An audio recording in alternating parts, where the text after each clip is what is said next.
Bonjour à toutes et à tous.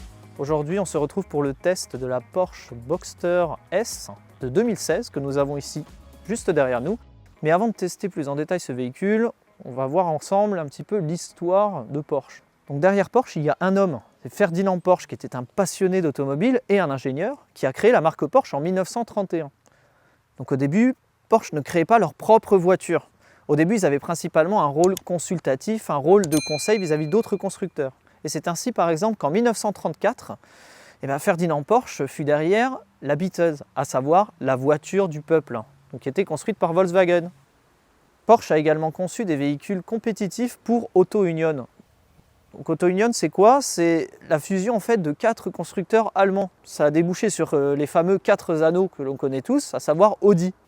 Et c'est seulement en 1948 que Porsche a créé sa première voiture de série, à savoir la Porsche 356. Cette dernière utilisait pas mal de pièces de la Beetle, et ensuite il l'a améliorée au niveau du châssis, etc. Donc la puissance était de 35 chevaux à l'époque, et c'était un flat 4, donc un moteur à plat de 4 cylindres qui développait une puissance de 35 chevaux.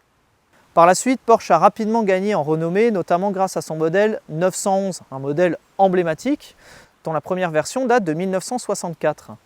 Il faut savoir que la 911 à l'époque ne devait pas s'appeler ainsi, elle devait s'appeler la Porsche 901. Sauf que, problème à l'époque, Peugeot avait déposé tous les nombres avec un zéro central, comme par exemple 201, 203, etc. Et donc, pour éviter que Porsche vienne marcher sur les plates-bandes de Peugeot, Peugeot a mis son veto. Non! On veut pas! Donc au final, Porsche a dû renommer son véhicule en ne le nommant plus 901, mais 911. Et là, la 911 était née. C'est de la jalousie, vous pensez? Non, l'envie, c'est que tu n'as pas envie que l'autre possède ce qu'il est. Entre 2009 et 2012, Porsche fut racheté par le groupe Volkswagen, ce qui lui a permis de bénéficier des avantages financiers et technologiques d'un grand groupe. Porsche a sorti des modèles emblématiques. Donc on a parlé de la Porsche 911 qui a inauguré le fameux Flat 6, donc un moteur à plat de 6 cylindres avec une puissance de 130 chevaux. Par la suite, il y a également eu la Porsche Cayenne. Donc, Porsche Cayenne, c'était un SUV qui est sorti en 2002. Puis ensuite, en 2009, ils ont sorti la Porsche Panamera. Mais ce qui va nous intéresser maintenant, c'est la fameuse Porsche Boxster. Donc, quand ils ont lancé ce modèle en 1996, Porsche avait pour objectif de démocratiser, de rendre plus accessible le plaisir de conduite Porsche. Le terme de Boxster vient d'une contraction en fait entre boxer d'un côté, qui signifie moteur à plat, et de l'autre, Roadster, qui signifie cabriolet en fait. L'architecture du moteur Boxster est assez intéressante parce qu'elle va vraiment différer des architectures en ligne ou en V de par la disposition de ces cylindres qui vont être horizontaux par rapport au vilebrequin. Ça permet d'avoir un centre de gravité plus bas, donc essentiel sur une sportive, et enfin de limiter les vibrations parce que les mouvements des pistons vont être opposés. Donc la première version de la Porsche Boxster était équipée d'un moteur Flat 6, donc 6 cylindres à plat, type Boxer, qui développait une puissance de 204 chevaux avec une cylindrée de 2,5 litres. Ensuite, en 2005, il y a la deuxième génération de Porsche Boxster, à savoir la génération 987. Donc ces versions étaient équipées de moteurs allant de 2,7 litres à 3,2 litres, donc davantage de cylindrée pour davantage de puissance, et la puissance culminait à 303 chevaux pour la version la plus radicale. Cette génération a apporté 2 nouvelles technologies, à savoir d'un côté la boîte PDK. Donc une boîte PDK, c'est une boîte automatique à double embrayage développée par Porsche. Ensuite, il y a eu également le PASM, donc c'est le Porsche Active Suspension Management. Donc en fait, ce sont des suspensions pilotées. Vous avez 2 modes, et selon le mode que vous choisissez, mode normal ou sport, la suspension va venir se rigidifier ou venir s'assouplir. Ce qui est intéressant avec cette technologie, c'est que la suspension va également s'adapter selon l'état de la route. C'est ensuite en 2012 qu'il y a la 3e génération de Porsche Boxster, à savoir la génération 981. Donc là, la cylindrée a augmenté encore un petit peu, c'est entre 2,7 litres jusqu'à 3,4 litres, avec des puissances jusqu'à 330 chevaux. Et enfin, à partir de 2016, avec toutes les contraintes environnementales et la pression effectuée sur les constructeurs, Porsche a revu un petit peu sa copie en gardant toujours un moteur type Boxer, donc à plat, mais en retirant 2 cylindres, c'est-à-dire en passant de 6 à 4 et en ajoutant un turbocompresseur. Donc on n'est plus sur de l'atmosphérique, là on passe sur 4 cylindres turbo. Ils ont tout de même gardé pour les versions GT4 et également Spider le 6 cylindres. Donc ils reprennent en fait le moteur de la 911 qu'ils dégonflent légèrement pour atteindre environ 400 chevaux. Mais sur la grande majorité des modèles, donc Boxster, Boxster S, etc., eh ben on va retrouver ce fameux 4 cylindres. Après, il faut tout de même savoir que la première Porsche 718 de l'histoire, qui datait des années 1950, était déjà équipée d'un flat 4, c'est-à-dire un 4 cylindres à plat type Boxer. On se retrouve maintenant pour les caractéristiques techniques de la voiture juste derrière moi. Donc il s'agit d'une Porsche Boxster S de 2016 qui est équipée du moteur 4 cylindres 2,5 litres développant une puissance de 350 chevaux. On a 420 Nm là-dessus, la vitesse maxi est de 285 km/h. Donc autant vous dire que c'est plutôt sérieux comme affaire. Donc là on est sur une propulsion, c'est-à-dire que toute la puissance est envoyée aux roues arrière. Et enfin, elle est équipée d'une boîte PDK, à savoir la fameuse boîte double embrayage de Porsche. Elle a quelques options très sympathiques également cette voiture, notamment le pack chrono. Le pack chrono est composé de plusieurs options, notamment un magnifique chronomètre sur le tableau de bord, un mode launch control avec la boîte PDK, le sélecteur de mode sur le volant, mode drive normal, mode sport plus, ou encore mode individual, où on paramètre un petit peu comme on veut la voiture. Il y a également le Dynamic Transmission Mounts. Donc en fait, ce sont les supports moteurs qui viennent soit se ramollir, soit se rigidifier en fonction du mode choisi. Ça permet de gagner en confort en mode normal, où les supports moteurs vont absorber davantage les vibrations du moteur. Mais en mode sport, ça va venir rigidifier un petit peu le tout. Et donc là, c'est d'autant plus radical et d'autant plus précis. Cette voiture a également l'échappement sport. Donc c'est un échappement à clapet, actif. En mode normal, les clapets sont fermés, ça ne fait pas trop de bruit. Sinon, en mode sport ou alors en appuyant sur le bouton dédié à cet effet, eh bien, les valves s'ouvrent et vous avez d'autant plus de bruit.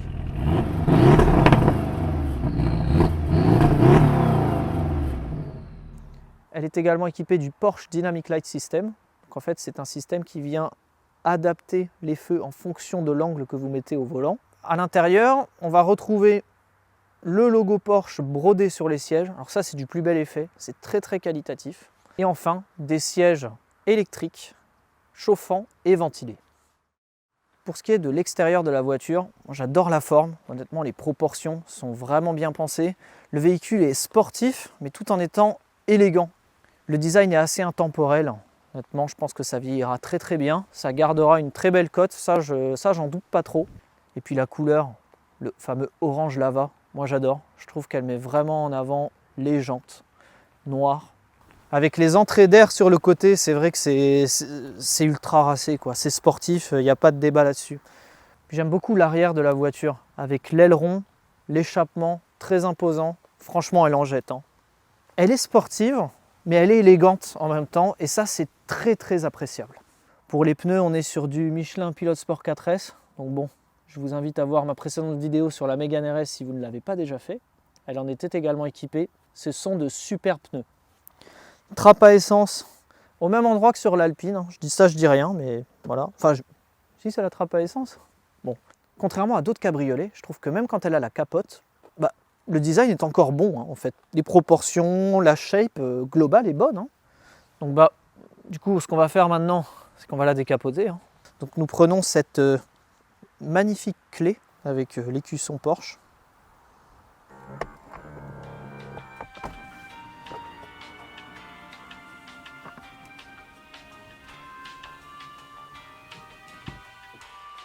C'est quand même bien mieux comme ça, non? Concernant l'intérieur de la voiture, bon, sans surprise, on est chez Porsche. Donc on va retrouver des matériaux avec une très bonne qualité, une très bonne finition. Donc là, on est principalement sur du cuir, que ce soit sur les sièges qui sont vraiment magnifiques, surtout avec le logo Porsche au-dessus. Également le tableau de bord en cuir, avec le fameux chronomètre. Concernant le tableau de bord, on retrouve les informations principales, à savoir un compte tours gradué jusqu'à 8000 tours minutes, et oui. On retrouve également le compteur de vitesse avec une graduation jusqu'à 300 km/h. La console centrale est très bien faite. Alors après, certes, il y a pas mal de boutons. Moi, je préfère, versus devoir choisir via un écran les options, etc. Après, pour le système de son, on est sur du Bose, donc là, vous avez une qualité audio qui est vraiment sympathique. Donc après, véhicule de 2016, ça a vieilli, mais bien vieilli. Ceux qui disent oui, Porsche est revenu à un 4 cylindres, etc. Ok, je dis pas par rapport à un flat 6, mais c'est pas comparable avec un 4 cylindres en ligne, quoi. La sonorité est vraiment différente.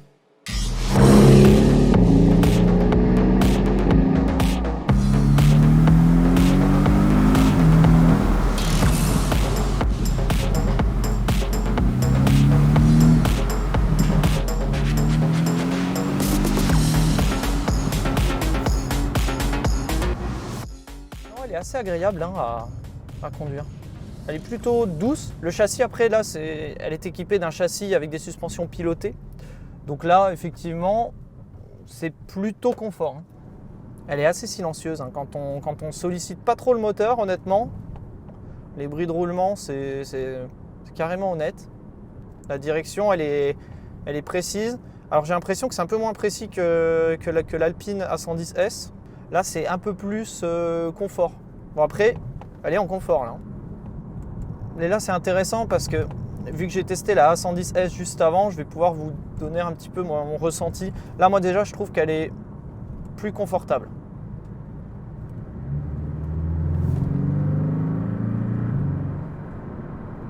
Le bruit n'a rien à voir avec un 4 cylindres en ligne. Rien. C'est plus rauque.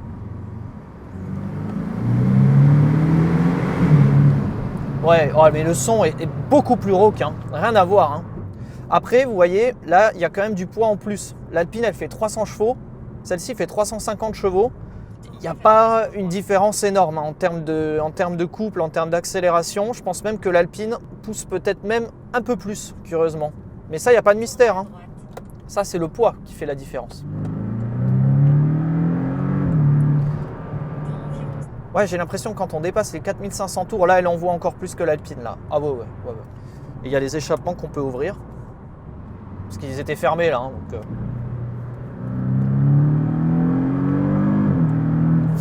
Ouais, ok. Ok, c'est très très bien. C'est très très sympa, cette histoire. Bon, j'ai loupé de sortie, mais c'est pas grave, parce qu'on pourra refaire une accélération. Oh, on sent que c'est une propulsion, il n'y a pas de doute là-dessus. La boîte est quand même très très rapide. Hein. Je pense qu'elle est plus rapide que l'Alpine. Bon, j'ai laissé l'échappement ouvert, hein. Franchement. Par contre, on n'a pas les pétaradages. On n'entend rien. Pas de pétaradage. En mode normal, du moins, pas de pétaradage. Après, là, je vais passer en mode sport. Ah oui. Prenez la première sortie sur rue Charles de Gaulle. Oh, putain. Ouais. C'est pas mal du tout, là. Ouais, ce moteur, en fait, lui, c'est bon, je te donne du couple avant, hein, je te donne du couple tôt. Par contre, si tu veux t'amuser à dépasser les 4005, on va te satelliser encore un peu plus là. Parce qu'avec Vegamissile, vous êtes satellisé. Ouais, mais j'aime bien cette philosophie, c'est pas mal, c'est pas mal. Donc là, on a décapoté, on va profiter un petit peu du cabrio, hein, tout simplement. Le moteur fait pas trop de bruit pour le moment parce qu'on est qu'en mode confort. Mais dès qu'on ouvre l'échappement, qu'on met le mode sport, bah oui, tout de suite, hein, bah bien sûr.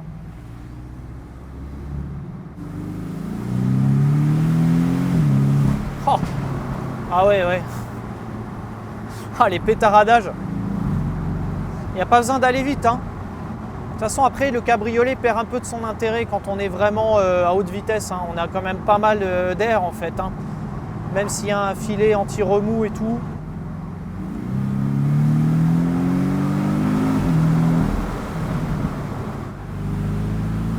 Le son est tellement rauque de ce moteur. J'adore. Oh. Ouais, vous entendez, là, les... C'est très, très sympa, ouais. Oui.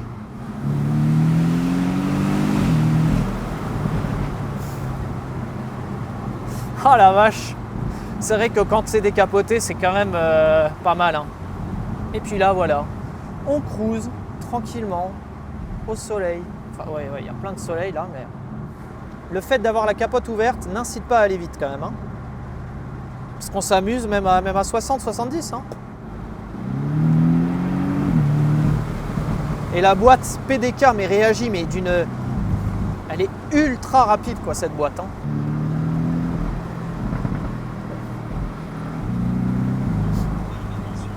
C'est incroyable. Franchement, incroyable. Pour conclure sur cette voiture, je suis vraiment satisfait. Je trouve qu'elle a une shape vraiment agréable, surtout quand elle est cabrio. La première chose qui m'a marqué avec cette voiture, c'est le tempérament du moteur. En termes de son, ça va déjà être très différent d'un L4. Donc si on prend par exemple le moteur L4 de l'Alpine, donc 4 cylindres en ligne, la sonorité est assez différente. Plus rauque, plus sauvage en fait je trouve sur cette voiture.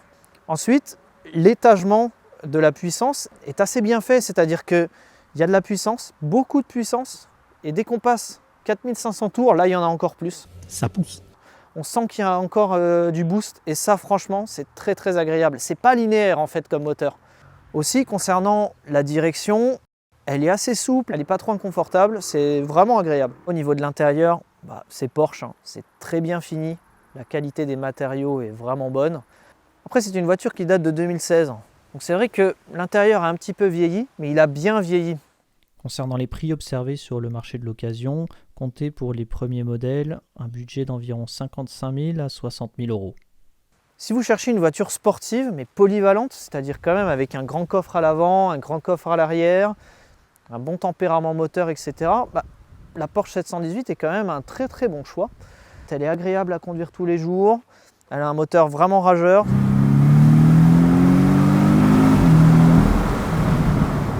Surtout que là, en version cabriolet, c'est quand même quelque chose. Hein. Si vous habitez dans une région assez chaude, etc., pouvoir décapoter, c'est quand même bien sympathique.